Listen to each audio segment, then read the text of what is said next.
여러분 반갑습니다. 이제 또 하나님의 말씀을 나누는 시간을 갖도록 하겠습니다. 지금 계속해서 예수님 탄생부터 예수님 죽으시고 부활하시는 그 여정을 우리가 따라가고 있습니다. 벌써 22번째 시간이 되었습니다. 오늘은 산상설교 직후에 말씀을 나누도록 하겠습니다. 이 산상설교는 공생의 제2년 때의 일입니다.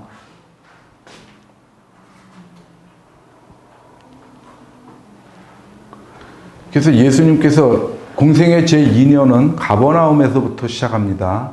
공생의 1년 때는 나사렛 고향에서부터 예루살렘으로 가시는 과정이었고요. 그 다음에 제2년 때는 가버나움이 이제 공생의 제2년부터는 가버나움이 예수님의 선교 기지가 되었기 때문에 거기서부터 출발하시는 거죠.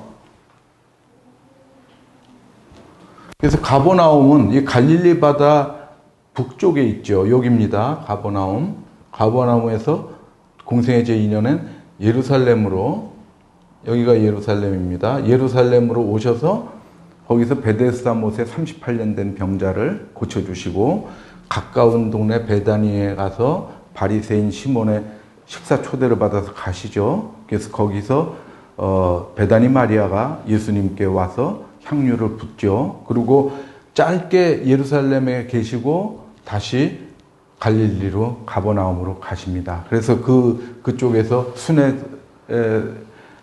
전도를 하시다가 대형 선언을 하시죠. 혁명적인 선언을 하는데 그게 무엇이냐면은 안식일이 사람을 위하여 있는 것이지 사람이 안식일을 위하여 있는 것이 아니다. 인본주의를 말씀했습니다. 그동안의 유대교 사회에서는 율법이 사람을 우선하고 율법이 사람을 지배했습니다. 안식일을 위배하면 사람을 죽이기도 했습니다. 그러나 예수님께서 그 모든 것을 뒤집어 엎는 혁명적인 말씀을 하시는 것입니다. 그래서 우리 예수님을 믿는 자들은 예수님께서 우리를 사랑하시고 그 어떤 제도나 율법 이런 것보다도 우리를 사랑하신다. 인간 중심이다.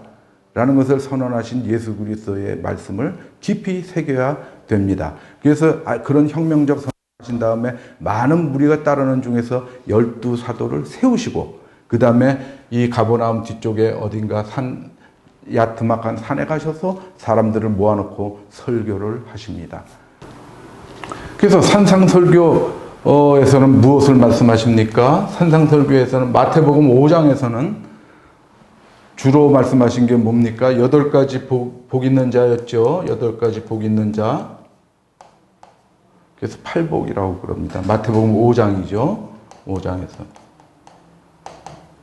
가장 중요하게 다루신 것이 8가지 복입니다. 심령이 가난한 자, 애통하는 자, 온유한 자, 의에 줄이고 목마른 자, 또 뭡니까? 긍휼히 여기는 자, 마음이 청결한 자, 화평케 하는 자, 의 때문에 박해를 받은 자, 그렇게 8가지 사람을 얘기하고 그들이 받을 복을 각각 말씀하시죠. 그러나 그 8가지 사람이 다른 사람이 아니고 바로 한 사람이다.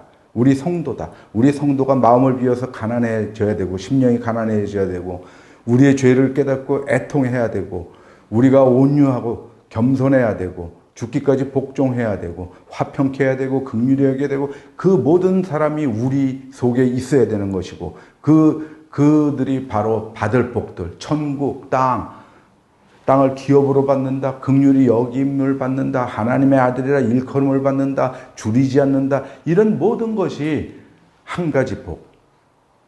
우리가 그리스도 예수 안에서 하늘에 앉혀지는 그 영생을 얻게 되는 그 과정, 그것이 우리에게 한 가지 복이다라는 것을 말씀드렸었죠. 그래서 5장에서는 8가지 복을 말씀하시고 6장에서는 가장 중요한 것이 무엇이었습니까? 주기도문이죠.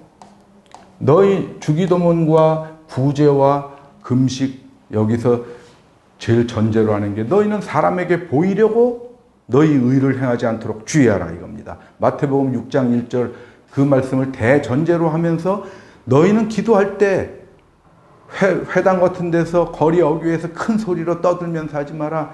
이방인들처럼 중언부언하지 마라. 많은 기도하지 마라. 이겁니다.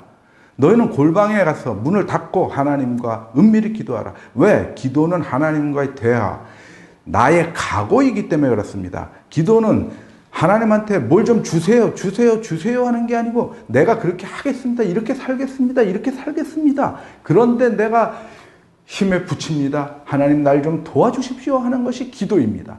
그러면 그 외에 우리가 구하지 않은 모든 것을 하나님께서는 알아서 넉넉히 다 채워주신다고 하셨습니다. 그런데 우리는 어떻게 기도합니까? 매일 치성 드리듯이 물 떠놓고 정화수 떠놓고 옛날에 그 삼신할머니한테 치성 드리듯이 매일 새벽에 가서 예배당에 가서 뭐 주세요, 뭐 주세요, 뭐 주세요, 이렇게 해주세요, 저렇게 해주세요. 우리가 원하는 거 하나님이 쫓아다니면서 해줘야 되는 겁니까? 하나님이 그런 존재입니까? 전혀 그렇지 않습니다. 우리는 항상 하나님한테 우리의 각오를 밝혀야 됩니다. 그래서 하나님한테 가까이 가려고 노력하는 것, 프로시코마이, 그것이 기도인 것을 여러분들은 아셔야 됩니다. 그러니까 예수님께서 뭐라고 그러십니까? 아예 문장으로 가르쳐 주셨습니다. 너희는 이렇게 기도하라. 그런데 우리가 그렇게 기도합니까? 예수님께서 너희는 이렇게 기도하지 말고 이렇게 기도해라 해가지고 문장으로 아예 박아 주셨는데 죽어도 안 합니다. 아침에 일어나서 이거 안 하고 이걸 깊이 새기면서 하라고 그러는데 안 합니다. 새벽에 뭘 기도하느냐?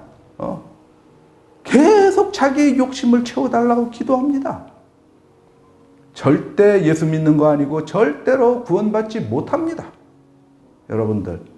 그거 예수 믿는 거 아니기 때문에 그럽니다.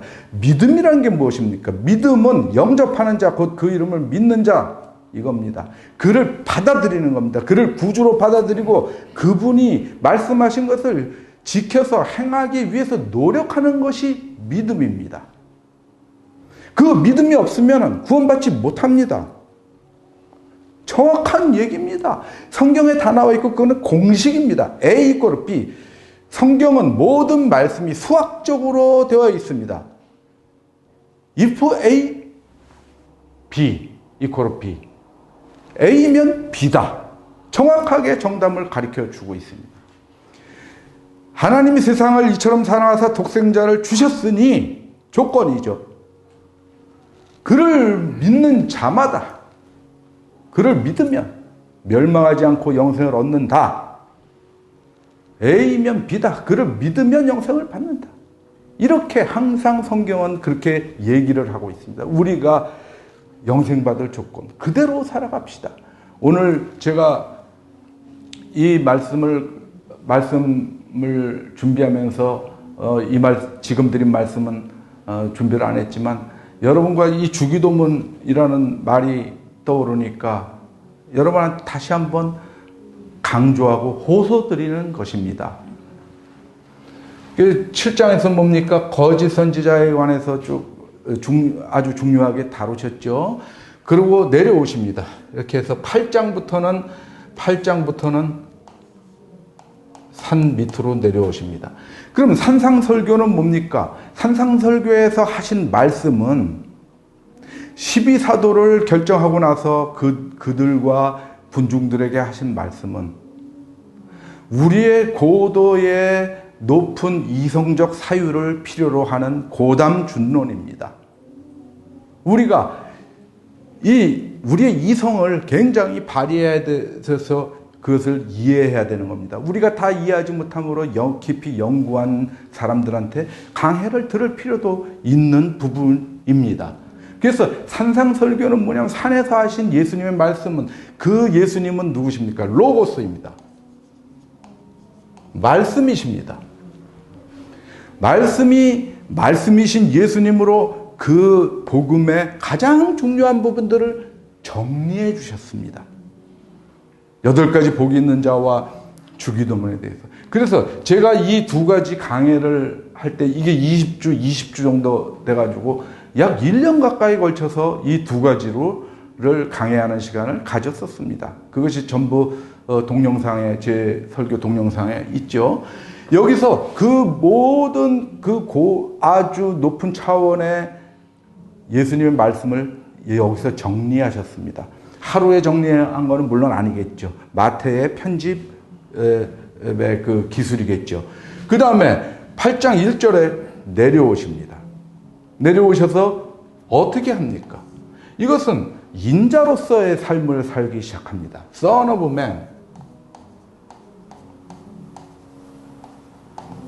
말씀이라는 헬라어 로고스는 영어에도 똑같은 로고스 발음이지만 이것은 뭡니까? 원리요, 이성이요, 그런 것입니다. 그래서 이 예수님의 말씀은 우리가 이성적으로 이해하려고 노력해야 됩니다. 그 말씀을 다 마치신 후에 산 아래로 내려오십니다. 산 아래에 내려오시는 것은 무엇입니까? 산 아래에 내려오셔서 민중들과 갈릴리 민중들과 애환을 같이 하면서 섞여 삽니다. 일상적 삶을 같이 살아가는 예수 그리스도입니다. 그들의 슬픔을 이해하고 그들과 같이 울고 웃고 먹고 마시면서 그들을 다 하나님 나라로 이끌어가는 삶을 본격적으로 수행합니다. 그래서 산에서 모든 예수 그리스도의 키워드들을 다 정리해 주시고 예수님께서 이렇게 여정을 가시는 겁니다. 갈릴리 민중들과 함께. 그래서 본격적으로 이제는 그 민중의 삶으로 들어가시게 되는 것입니다. 그래서 이게 많은 구절들이 있어서 이렇게 슬라이드로 적지는 않았습니다. 여러분들과 성경을 찾아가면서 할 겁니다. 맨 끝에 산상설교 맨 끝 구절입니다. 7장 28절 29절입니다. 예수께서 이 말씀을 마치심에 무리들이 그의 가르치심에 놀라니 이는 그 가르치시는 것이 권위 있는 자와 같고 그들의 서기관들과 같지 아니함일러라. 이렇게 쓰고 있습니다. 예수님께서 가르치신 마태복음 5장, 6장, 7장에서 가르치신 예수 그리스도의 가르침은 지금껏 들어보지 못한 얘기들입니다. 지금껏 율법의 준거에서 그들의 관례대로 전통대로 맨날 똑같은 설교 해왔습니다. 서기관들이. 거기서는 새로운 것 하나도 없고 해방시키는 내용 하나도 없었습니다. 그러나 예수 그리스도의 말씀은 산 위에서 하신 말씀 무엇입니까? 우리에게 자유를 주는 것입니다. 본질을 가르쳐 주는 것입니다. 그런 진리의 말씀을 듣고 나니까 사람들이 깜짝 놀라지 않을 수가 없었습니다. 그 다음에 8장 1절에서 바로 그 다음 절이 예수께서 산에서 내려오시니 수많은 무리가 따르니라. 이렇게 나옵니다. 2절에 한 나병 환자가 나와 절하며 이르되 주여 원하시면 저를 깨끗하게 하실 수 있나이다 하거늘. 그래서 보면은 뭡니까? 이 정상적 삶의 아까 그랬죠. 산상설교 직후에 정상적 삶의 회복이라고요. 정상적 삶의 회복. 이것은 뭐냐면 예수님께서 오심으로 해서 하나님 나라가 데우스 이렇게 쓰겠습니다. 간단하게 하나님 나라가 도래한 것입니다. 하나님 나라가 도래하면은 무엇입니까? 불평등을 제거하는 것입니다. 불균형 모든 불평등한 요소들.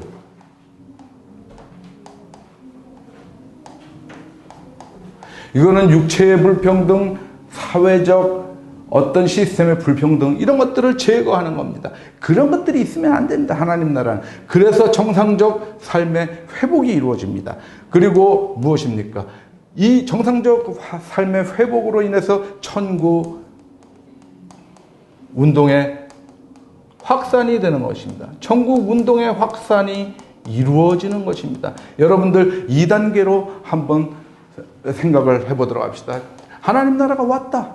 이미 너에게 임하였다. 왜? 예수님께서 하나님의 성령으로 귀신을 쫓아내면 이미 하나님의 나라가 너에게 임하였느니라.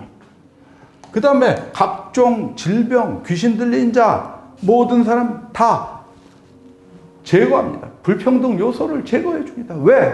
하나님 나라에서는 그것이 있어서는 안 되기 때문에 그렇습니다.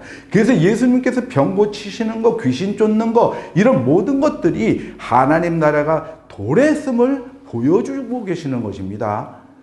그냥 다니시면서 걸리는 대로 아무 뜻 없이 그렇게 고쳐주시고 하신 것이 아닙니다. 그래서 정상적 삶의 회복이 되는 것이고, 그 다음에 그것으로 인해서 천국운동이 확산되는 과정을 우리가 볼 수 있습니다. 그래서 나병 환자를 봅시다. 한 나병 환자가 나와 절하며 이르되 주여 원하시면 저를 깨끗하게 하실 수 있나이다. 이렇게 믿음을 고백하고 있습니다. 그러니까 예수님께서 손을 내밀어 그에게 대시며 이르시되 내가 원하노니 깨끗함을 받으라. 이렇게 말씀하십니다. 예수께서 손을 내밀어 그에게 댔다고 그랬습니다. 손을 그에게 댔습니다.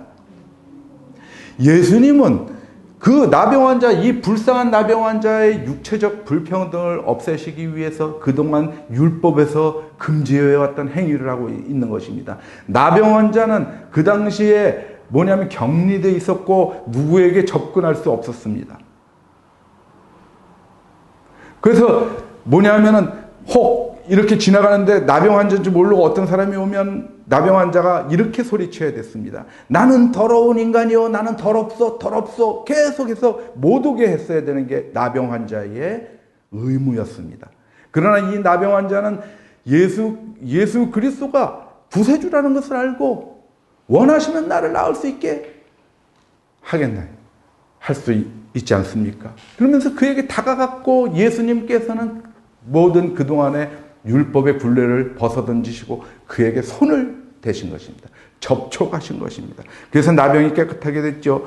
그래서 예수께서 이르시되 삼가 아무에게도 이르지 말고 다만 가서 제사장에게 내 몸을 보이고 모세가 명한 예물을 드려 그들에게 입증하라 하시니라.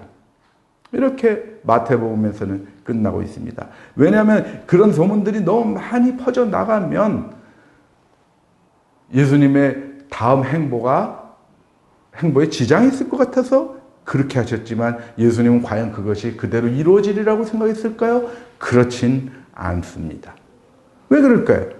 이 사람이 마태복음에서는 이렇게만 끝나지만 똑같은 에피소드를 그리고 있는 마가복음 1장 45절, 마가복음 1장 맨 마지막 절에서는 뭡니까? 이 사람이 가서 막 떠들죠. 그래서 동네방네 다 알게 됩니다. 그것이 이 사람이 뭡니까? 나병 환자가 예수님을 만나서 하나님 나라가 온 거죠. 예수님을 만났으면 하나님 나라가 도래한 겁니다. 그래서 그의 불평등한 상태, 불편한 상태, 나병 환자로서의 상태가 정상화돼서 정상적 삶을 회복한 것이고 그가 나가서 떠들므로 천국 운동이 확산돼 나가는 과정인 것입니다. 그것을 계속해서 예수님의 행적 속에서 그것을 이루어 갑니다. 하나님 나라가 도래했으므로 모든 불평등한 상황을 개선한다. 깨끗게 한다. 하늘나라에는 그런 것이 존재할 수 없다. 정상적 삶으로 돌아가라 너희가. 그러면서 그것이 바로 하나님 나라가 온 것이다. 그것을 알려라. 그것을 전해라라는 것입니다. 그것이 예수님께서 산에서 내려오시면서 그 다음부터 쭉 민중과 함께 하시면서 한 사역입니다. 여기서 제사장에게 내 몸을 보이고 레위기에 이런 게 나오는 거죠. 명령인 거죠. 그 당시의 사람들은 무슨 의사 이런 사람들한테 확증을 받는 게 아니고 제사장한테 받았습니다. 왜냐하면 그 당시에는 대부분 이런 몹쓸 병들은 이 바알세불 이런 악한 영들의 작용으로 그렇게 된 거라고들 사람들이 믿고 있었기 때문에 제사장이 너는 이제 나병에서 낫다라는 걸 확증시켜 줬기 때문에 그런 이제 규정을 따랐던 것이죠. 그래서 그 다음에 또 보겠습니다. 백부장의 하인이 그 바로 다음에 이어서 백부장의 하인에 대한 얘기가 나옵니다. 백부장의 하인이 뭡니까? 이 사람이 중풍병을 앓고 있는 거죠. 중풍병. 정상적인 삶을 영위할 수 없는 상태입니다. 불평등한 상태입니다. 불균형한 상태입니다. 이 사람을 백부장이 예수님께 고쳐달라고 했습니다. 누가복음에서는 백부장이 그 장로들을 보내서 유대인 장로들을 보내서 예수님께 호소를 하죠. 그러니까 이 백부장이 그 유대인들에게 굉장히 잘 대해주고 있던 사람이었습니다. 그래서 회당도 지어주고, 그래서 누가복음에서는 그렇게 하죠. 그 장로들이 와서 예수님한테 이 사람 참 좋은 사람입니다. 우리 유대인을 사랑하고 회당도 지어줬습니다. 그런 얘기를 하는데, 아무튼 여기서는 백부장이 이제 하인을 좀 고쳐달라고 그러니까 예수님이 내가 가서 고쳐주겠다. 예수님은 항상 능동적이시죠. 가십니다. 항상 가십니다. 항상 예수님은 앉아서 다 오라고 그러는 게 아니고 가서 고쳐준다고 그럽니다. 그러니까 백부장이 뭐라 그럽니까? 다만 말씀으로만 하옵소서. 나도 부하들 많이 거느리고 있는데 내가 부하들더러 이리로 와라 하면 오고 저리로 가라 하면 가나이다. 그러니까 주님께서는 명령만 내리시면 그런 거 다 쫓겨나갈 걸 믿습니다. 그러니까 이 백부장의 믿음이 크다. 이스라엘 중에서도 이만한 믿음을 보지 못했다. 그리고 8장 11절에서 어떻게 합니까? 뭐라고 말씀하십니까? 또 너희에게로는 동서로부터 많은 사람이 이르러 아브라함과 이삭과 야곱과 함께 천국에 앉으려니와 그 나라의 본자손들은 유대인들이죠. 바깥 어두운 데 쫓겨나 거기서 울며 이를 갈게 되리라. 이렇게 하십니다. 그러면 이 백부장은 누굽니까? 로마의 백인 대장이죠. 그러면 이것은 뭐냐면은 이방으로의 천국운동의 확산입니다. 이 백부장의 하인이 중풍병자 이것을 없애고 정상적인 삶을 얻고 이 로마인을 통해서 이방 세계로 확산되어 가는 것입니다. 아까 이 나병 환자는 그 갈릴리 지역으로 멀리 확산됐지만 이제 백부장의 하인을 고쳐줌으로 해서 로마인에게까지 갈 수 있었던 것입니다. 계속해서 정상적인 삶의 회복과 천국운동의 확산이 이루어지고 있습니다. 그럼 백부장 나왔으니까 잠깐 행적 중에 우리가 이런 거 알아보기로 했죠. 백부장은 누굽니까? 백부장은 백인대장입니다. 뭐냐면 100명의 부대원들을 이끌고 있는, 그러니까 우리 지금 육군 편제로 하면 한 중대장쯤 되는 사람인데, 그때 이 백인대장의 위세는 오늘날 우리나라 육군 중대장하고는 상대가 되지 않았죠. 어마어마한 위세를 갖고 있던 사람입니다.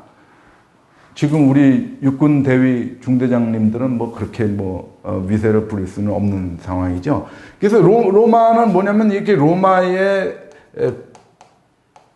로마는 이제 분단 체제인데, 분단은 6,000명으로 이루어졌습니다. 이들은 이제 로마 시민으로 이루어졌죠.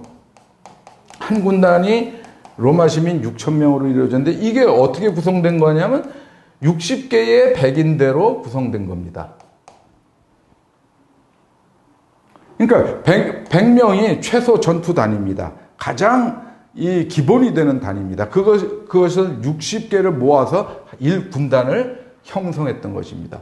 그런데 이제 전투가 일어난다 그러면은 6,000명을 더 합니다. 여기다가 뭐냐면은 같은 편제로 6,000명을 더 하는데, 이건 현지 속주 점령한 데 있죠. 그래서 현지인들로 구성을 합니다. 그래서 실질적으로 12,000명으로 구성하게 되죠. 1군단이, 한 군단이. 그래서 로마는 어떻게 되어 있냐면은, 로마의 국경은 어떻게 됩니까? 이 지도에서 여기가 프랑스죠. 여기가 독일입니다. 이 위쪽이 독일입니다. 라인강이 있죠, 이렇게. 그 다음에 오스트리아에서 이렇게 발원해서 헝가리 지나서 루마니아, 불가리아 사이로 들어가서 흑해로 들어가는, 이게 뭡니까? 다뉴브 강이죠. 이건 라인강입니다. 라인강이고 이건 다뉴브 강이죠. 그래서 율리우스 카이사르가 여기까지 이렇게 국경을 정비했습니다. 여기 후대 왕들이 이렇게 완전히 정비를 해서, 로마는 뭐냐면 라인강 서부, 다뉴브강 남부, 그 다음에 여기 유프라테스 강이 이렇게 흘러가죠. 티그리스 강이 이렇게 오고요. 이 유프라테스 강 동쪽은 파르티아였고, 이쪽이 이제 서부는 유프라테스 강 서부, 그래서 북아프리카, 여기 스페인, 여기까지 전부 이게 로마죠. 로마의 세계입니다. 그래서 이렇게 통일한 것이 언제입니까?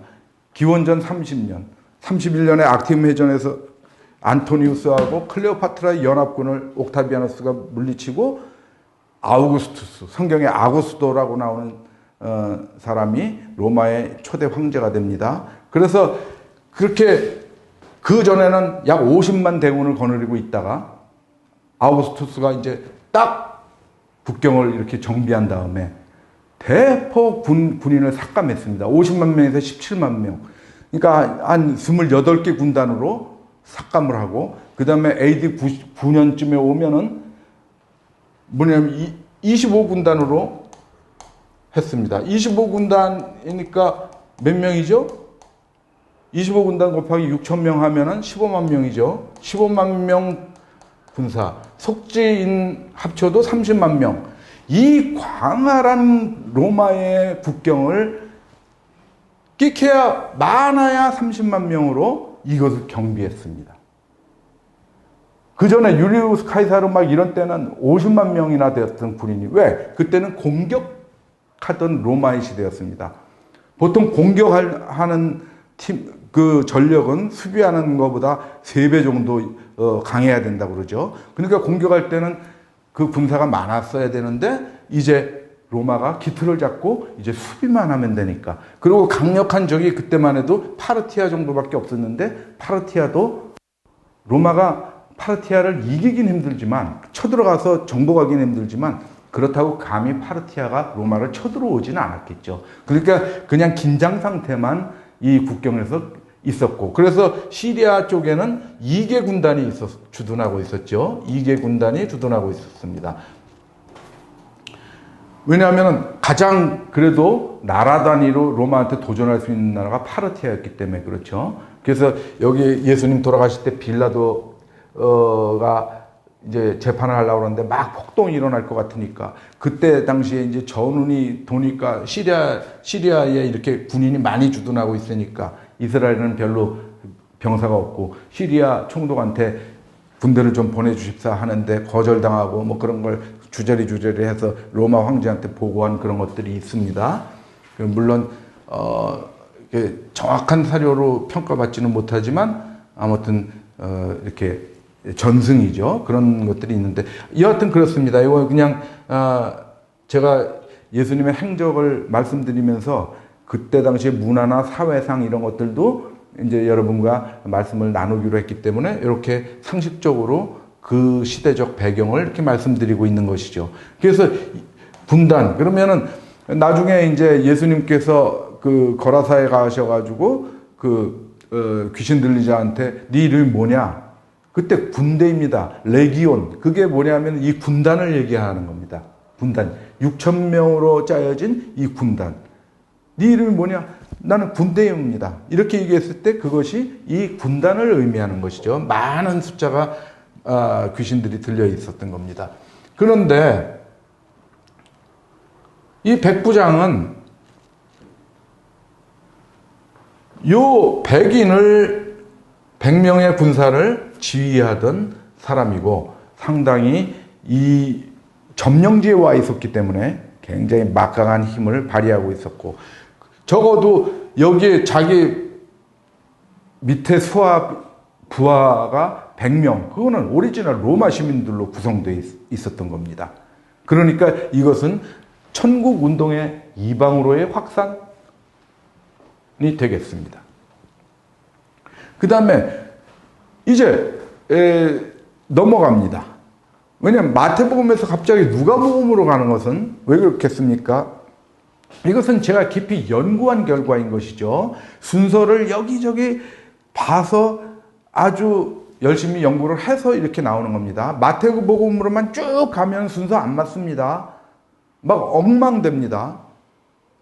누가복음의 쭉 1장부터 끝장까지 쭉 가면 그게 순서입니까? 아닙니다. 예수님의 행적의 순서하고 전혀 다릅니다. 왜냐하면 그분들이 마태복음 쓸 때, 누가복음 쓸 때 이분들이 생각나는 대로 적은 겁니다. 에피소드별로. 그래서 예수님의 행적의 순서대로 쭉 기록한 것이 아닙니다. 그런데 우리가 잘 보면은 절묘하게 맞춰질 수가 있는 겁니다. 그러나 제가 그렇게 열심히 연구를 해서 이렇게 순서를 맞춰놨다고 해서 제가 100% 맞다고는 얘기 안 합니다. 그냥 그래도 상당히 이런 일리가 있다라고 얘기를 하는 것이죠. 그 순서가. 그렇게 저는 제시를 하는 것이지 결코 이것이 완벽하다 이렇게 얘기하는 건 아닙니다. 그러니까 여러분들이 그렇게 감안을 하고 들으시면 됩니다. 왜 제가 그렇게 순서를 얘기를 할까요? 그렇게 하면은 상당히 우리한테 정리가 되고 그러면서 앞뒤가 연결되면서 우리가 거기서 또 진리를 발견할 수 있는 면들이 있어서 그렇게 순서를 정리해 본 것입니다.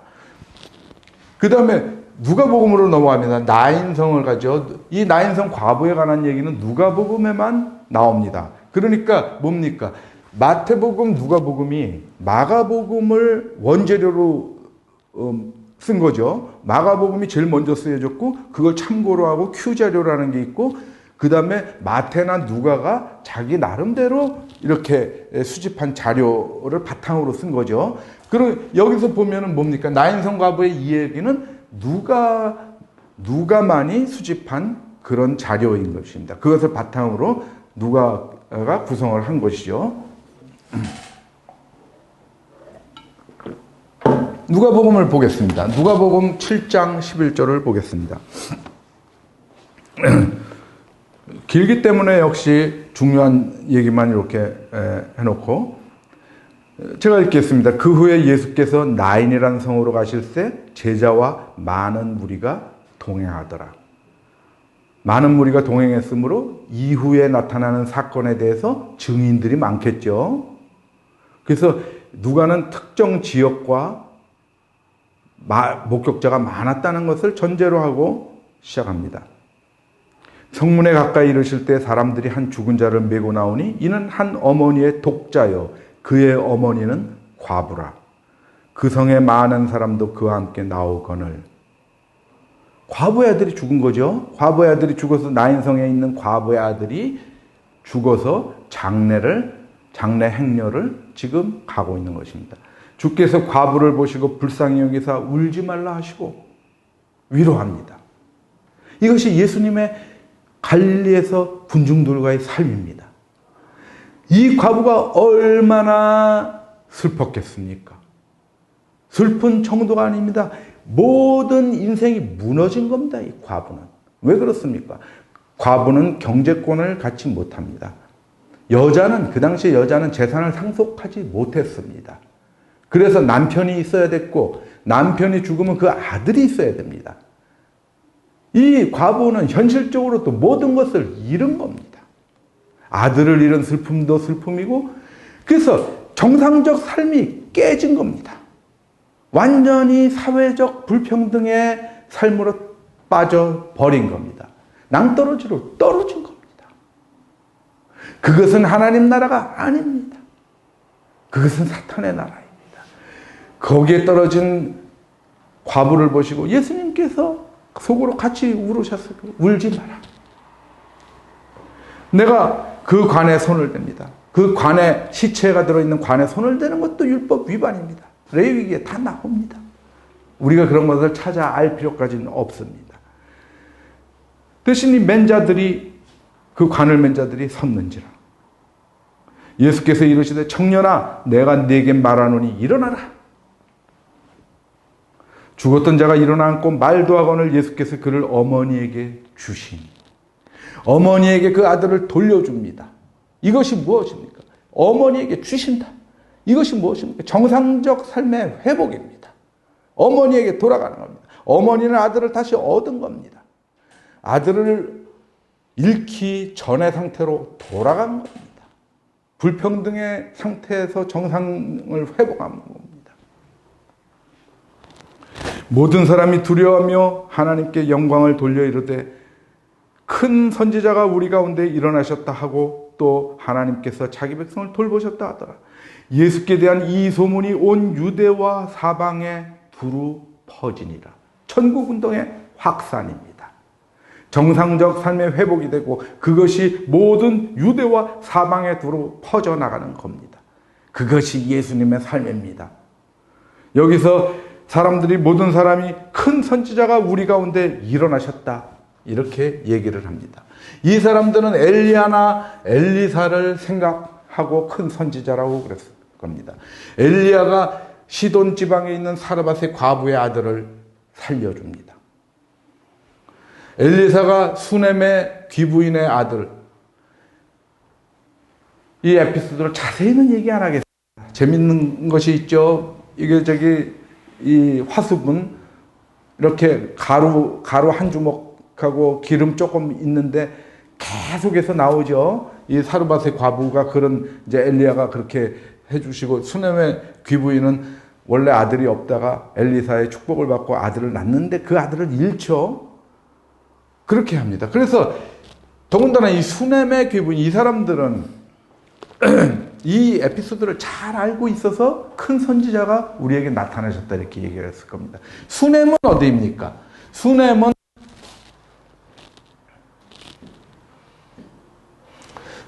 나인입니다. 여기입니다. 여기. 지금 예수님께서 방문하셔서 가버나움의 뒤에서 있다가 내려오시는 길에 가버나움에서 나병 환자를 그 근처에서 나병 환자를 고치시고 나인으로 또 전도여행을 가셨을 때 만난 거죠. 이 지방이 수넴 지방입니다. 구약 때는 여기가 수넴 지방이었습니다. 그러니까 이 동네 사람들은 자기 동네의 전설을 잘 알고 있었겠죠. 그리고 또한 엘리야는 워낙 큰 선지자니까 엘리야 엘리사는 여기 시돈 사르밧 여기 있죠. 사르밧이라고 아예 써 있죠. 시돈 지방에 이게 시돈이 영역이 큰 곳이니까 여기서 엘리야가 이제 거기에 여인 과부의 아들을 고쳐준 일이 있습니다. 그래서 이제 그런 얘기들을 하는 거죠. 큰 선지자가 나타났다. 그런데 이 큰 선지자들과 엘리야와 예수님의 차이점이 있다는 걸 이들은 모르고 있습니다. 뭐냐면 엘리사는 어떻게 해서 이 죽은 아들을 살려냈습니까? 여호와 하나님께 간절히 기도함으로 여호와께서 엘리야의 말을 들으시고 여호와께서 엘리야의 말을 들으시고 그 아들을 살려주셨습니다. 엘리사도 여호와께 기도하고 이렇습니다. 그런데 예수님은 어떻게 하셨습니까? 하나님께 기도했습니까? 청년아 이렇게 얘기하지 않습니까? 청년아 내가 네게 말하노니 일어나라. 이것은 선지자입니까? 예수님은 선지자가 아니고 창조주이십니다. 생명의 주이십니다. 사도행전 3장 15절에 생명의 주, 생명의 창시자 이렇게 나오지 않습니까? 그러니까 예수님은 그런 겁니다. 청년아 내가 네게 말하노니 일어나라. 그게 이 큰 선지자들 두 분과 다른 점입니다. 공통점은 뭡니까? 여기에서도 열왕기상 열왕기 하에서 보면은 이 선지자들이 어떻게 합니까? 다 어머니께 돌려준다. 어머니께 돌려준다. 라는 말이 나옵니다. 그것이 무엇입니까? 정상적 삶을 회복시켜 주는 것입니다. 그런데 이제 또 하나 다른 점은 뭐냐면 이들은 여호와께 구해서 아들의 생명을 살렸고 예수님은 그대로 명령해서 살리셨고 예수님은 손을 대셨고 이 두 분은 뭐냐면 똑같은 거의 비슷한 묘사가 돼 있죠. 아들을 침상에 눕혀놓고 그 위에 똑같이 엎드려서 눈은 눈 맞추고 코는 코 맞추고 입은 입 맞추고 이렇게 했죠. 그러면서 하나님께 간절히 기도했죠. 그러니까 급이 다르죠. 큰 선지자하고는. 우리 예수님은 생명해 주신 예수님은 다릅니다. 아무튼 그렇습니다. 그래서 이 과정도 역시 천국 운동의 확산입니다. 무엇을 통해서? 정상적 삶의 회복을 통해서. 그래서 보면은 이제 그 말씀에 대해서 청년아, 내가 내게 이르노니 일어나라 했지 않습니까? 그 말이 들리면 살아나는 겁니다. 그래서 요한복음에서 그러지 않습니까? 내 말을 듣고 나를 보내신 이를 믿는 자는 영생을 얻었고, 이렇게 사망에서 생명으로 옮겼다. 내 말을 들으면, 청년이 그 말을 들었기 때문에 일어나신 거죠. 너에게 이르노니 죽은 자들이 하나님의 아들의 음성을 들을 때가 오나니 곧 이때라. 듣는 자는 살아나리라. 이것은 무엇입니까? 우리의 거듭남을 얘기하고 있습니다. 이때라, 곧 이때라. 지금 내 말을 들으면은 너희가 살아간다. 너희 죽었던 영혼이 깨어난다. 이겁니다. 이것은 예수님께서 말씀을 듣고 우리가 거듭나야 되는 것을 얘기하고 있고, 곧 이어서 조금 더 내려가면 같은 말씀을 하시는데, 이것은 무엇입니까? 이것은 현재요. 이것은 미래입니다. 이것은 올레디요. 이미 와 있는 것이요. 이것은 나대, 장차 올 것을 얘기하고 있습니다. 하나님의 나라는 그렇게 구성되어 있기 때문입니다. 이미 와 있고 장차 올 것이기 때문에 그렇습니다. 그의 음성을 들을 때가 온다. 미래에. 선한 일을 행한 자는 생명의 부활로, 악한 일을 행한 자는 심판의 부활로 나온다. 이렇게 두 가지의 부활에 대해서 말씀하시고 계시는 것입니다. 우리가 예수 그리스도의 부활을 통해서 거듭남과 최종적인 우리의 심판의 부활, 여기서 심판의 부활, 생명의 부활, 이렇게 두 가지 종류의 부활로 나타난다는 것이죠. 그래서 여전히 천국운동의 확산을, 과정을 우리가 보고 있는 것입니다. 그래서 하나님의 나라에 대해서 설명하고 있습니다. 예수님께서 귀신 들려서 눈 멀고 말 못하는 자, 귀신 들려서 눈 멀고 말 못하는 사람을 데리고 왔는데 그것을 고쳐주십니까? 22절 다음에 28절을 하죠. 그 사이에 뭐가 있냐면 바리새인들이 시비 걸죠. 네가 혹시 바알세불의 힘으로 이렇게 귀신을 내쫓고 그러는 거 아니야? 그랬더니 거기에 대해서 대답하시는 거죠. 그 말도 안 되는 소리 하지 마라. 사탄이 어떻게 사탄의 나라를 해야 할 수 있느냐? 내가 하나님의 성령을 힘입어 귀신을 쫓아내는 것이면 하나님의 나라가 이미 너희에게 임하였느니라.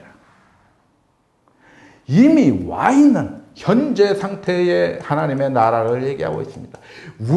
우리는 현재 하나님의 나라 속에서 살고 있는 것입니다. 이미 와 있습니다. 왜 그렇습니까? 제가 하늘을 설명할 때 항상 그러지 않습니까? 우리는 3차원에 있고 4차원에 있고 5차원, 다른 차원의 N차원의 어떤 하늘이 있는데, 이것은 각기 달리 있는 것이 아니고 같이 있다. 우리가 단지 이것을 인식하고 이곳으로 갈 수 없기 때문에 그런 것이지, 여기서는 이렇게 관찰할 수 있고 얼마든지 영향력을 행사할 수 있는 그런 차원의 하늘이다. 그러므로 하나님께서 우리의 상상 속에서, 우리의 신학적 관념 속에 같이 계시는 것이 아니라 현실적으로, 과학적으로 같이 계시다. 우리와 실제로 같이 하시다. 이것을 제가 하늘의 편에서 같이, 그러므로 이 하늘이 같이 와 있는 겁니다. 그런데 현재 하나님의 나라는 이렇게 되어 있고, 미래의 하나님의 나라는 어떻게 됩니까? 미래의 하나님의 나라는 베드로후서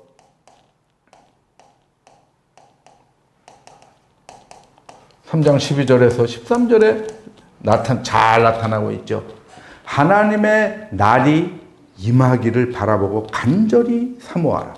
그날에 하늘들, 한글 성경에는 물론 하늘이라고 나오죠. 하늘이 불에 타서 풀어지고 물질이 뜨거운 불에 녹아지려니와 우리는 그의 약속대로 의의가 있는 곳은 새 하늘과 새 땅을 바라보도다.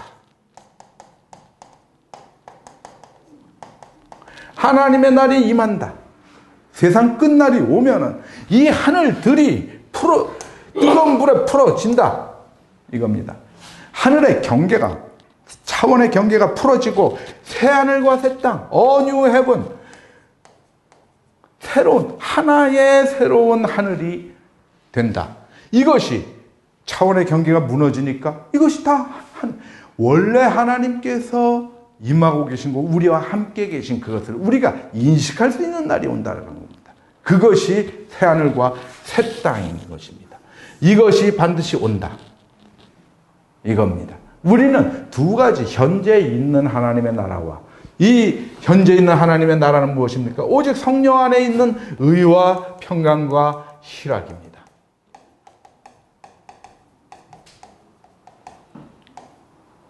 로마서 14장 17절에 하나님 나라는 먹는 것과 마시는 것이 아니요 오직 성령 안에 있는 의와 평강과 희락이라.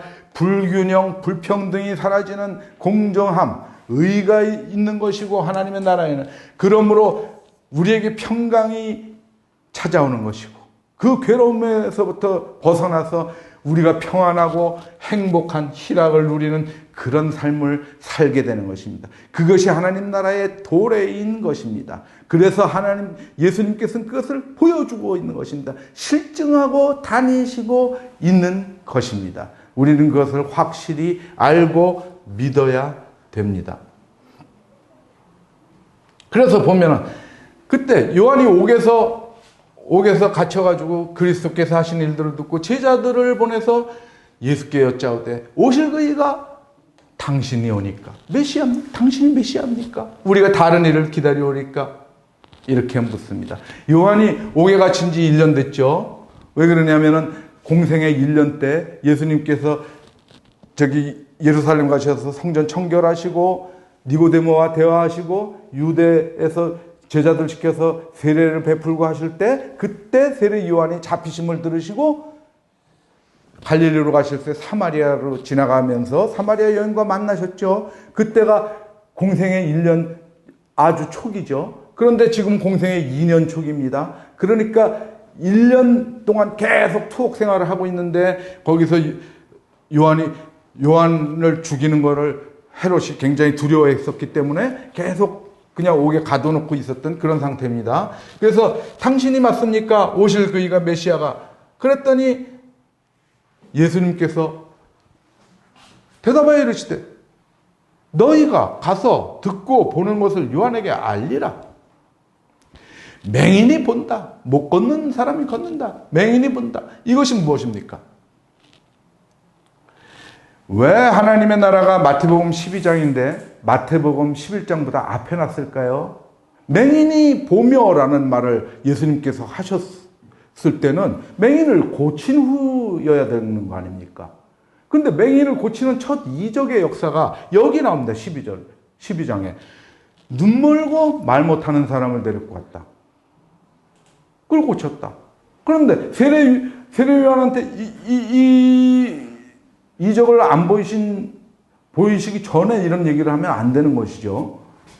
너네가 보고 들은 걸 그대로 가서 전하라고 그랬으니까. 그래서 이런 배치들이, 그래서 예수님의 행적을 이렇게 제가 순서대로 막 이걸 맞출 때 그런 거를 세심하게 들여다보고 있었던 것입니다. 그래서 맹인이 보며 못 걷는 자가 걸으며, 이것은 뭡니까? 중풍병자죠. 중풍병자 이렇게 지붕에서 달아맨 나병 환자가 깨끗함을 받으며, 바로 맨 앞에 산에서 내려오시면서 바로 나병 환자를 못 듣는 자가 들으며, 아까 여기 똑같이 못 보고 못 듣는 자 얘기를 한 거죠. 죽은 자가 살아나며, 나인성의 과부가 있었죠. 이게 다 벌써 이루어진 일이죠. 가난한 자에게 복음이 전파된다. 세례 요한의 제자들이 다 본 내용들입니다.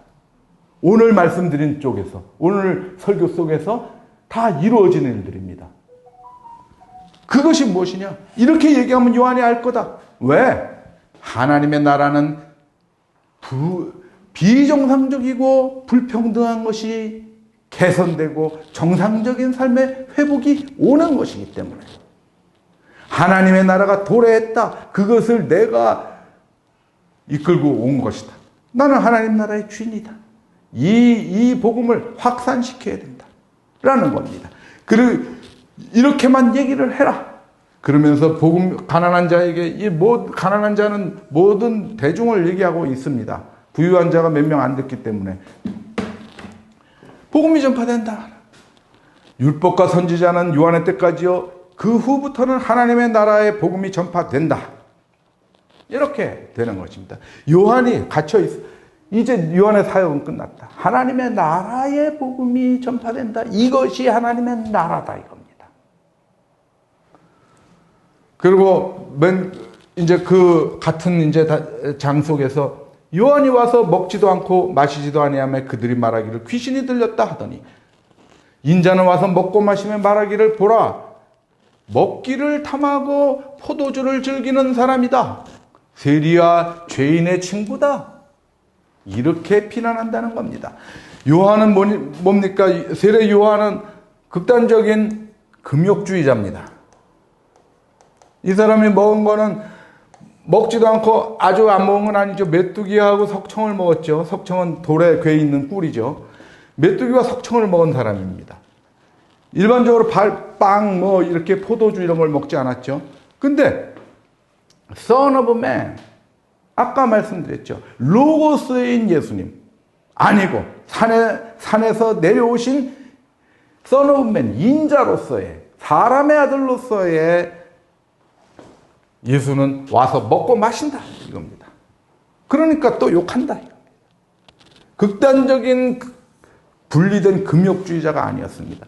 이 금욕에서 일상적 삶으로 가는 겁니다. 일상적 삶입니다. 예수 그리스도의 삶은 이것을 인정하는 삶입니다. 이때 문화도 이때 요한의 제자 5명이 있었습니다. 요한의 제자 중 5명이 예수님 제자로 트레이드 되죠. 그게 누굽니까? 베드로, 안드레, 요한, 빌립, 나다나엘. 맨 처음에 5 제자죠. 이 사람들을 데리고 어디로 갑니까? 가나의 혼인잔치에 가죠. 거기서 예수님 뭐 하시죠? 물로 포도주를 만들어서 나눠주죠. 거기 다 취객들인데 이들은 충격을 받았을 겁니다. 우리 세례 요한 스승님은 전혀 포도주 입에도 안 대셨는데 아니 예수님 이분은 메시아라고 분명히 그가 그리스도라고 우리 요한 선생한테 들었는데 이분은 뭐 이렇게 마시는 정도가 아니고 만들었죠. 막 나눠주라고 그래? 이빠이 막 이따만한 항아리 6병에다 물 가득 부어가지고 그거 다 술로 나눠주라고 그래? 이 사람들이 충격을 받았을 겁니다. 거기에서 깨라 이겁니다. 고정관념에서 깨라 이겁니다. 왜 그러냐? 그때 문화는 유대인의 결혼 잔치에서는 술이 반드시 필요했고 그 사람들이 술로 즐겼기 때문에 그것을 제공해 주셨던 겁니다. 그냥 일상적 삶입니다. 너네가 정상적이고 일상적인 삶을 살면서 그 속에서 하나님의 뜻을 이루려 노력해라라는 겁니다. 너네가 거룩한 척하고 너네가 괴리된 척하고 분리된 자인 척하지 말아라라는 겁니다. 그 삶의 속으로 들어가라. 세리와 죄인의 친구가 된다라는 겁니다. 나는 먹고 마신다 이겁니다. 그래서 어쩔래 이겁니다. 그러니까 뭐냐? 이것은 우리 성도의 일상적 삶의 2가지 방식입니다. 가급적이면 이렇게 자기가 금욕하는 삶, 그것도 좋습니다. 그러나 예수님처럼 이렇게 들어가는 삶도 좋습니다. 그러나 우리가 술을 볼 때 어떻게 봐야 됩니까? 술이 우리가 보면은 식사와 술이 결합되면은 이것은 뭡니까? 이것은 반주가 됩니다. 그죠? 반주입니다.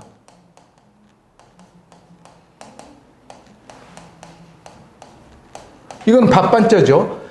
밥을 맛있게 먹기 위해서 조금 곁들이는 거죠. 예수님도 사실상 그렇게 한 겁니다. 그게 지중해식 식사입니다. 항상 보죠. 우리 그 지중해를 둘러싸고 있는 스페인, 프랑스, 이태리, 터키, 이런 데들 다 그 사람들은 포도주를 식사 중에 곁들입니다. 그죠? 그것이 뭐냐면 이게 밥을 맛있게 먹으려고 그러는 겁니다.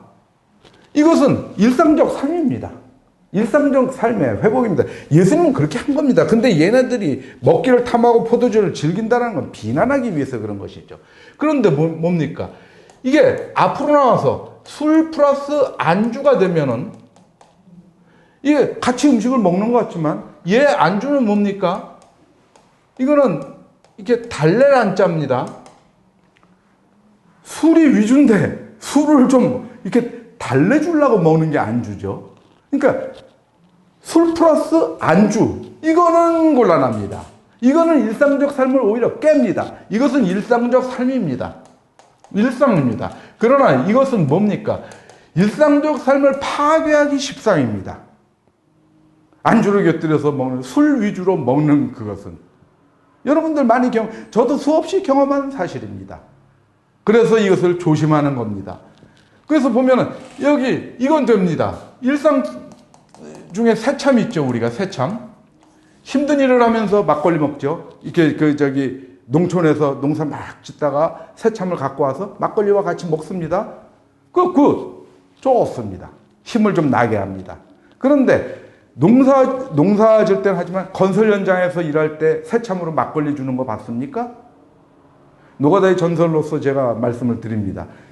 절대로 건설 현장에서는 술을 안 줍니다. 왜? 정밀한 작업이 필요하고 또 위험 요소가 상당히 많기 때문에 그렇습니다. 그러니까 상황에 다 맞게 이렇게 하는 것이죠.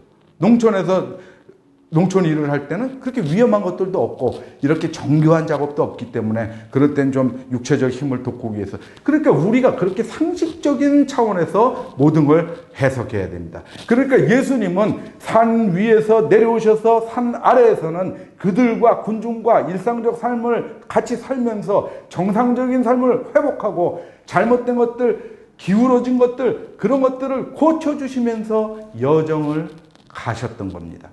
우리는 예수님의 여정을 계속해서 따라가도록 노력하십시다.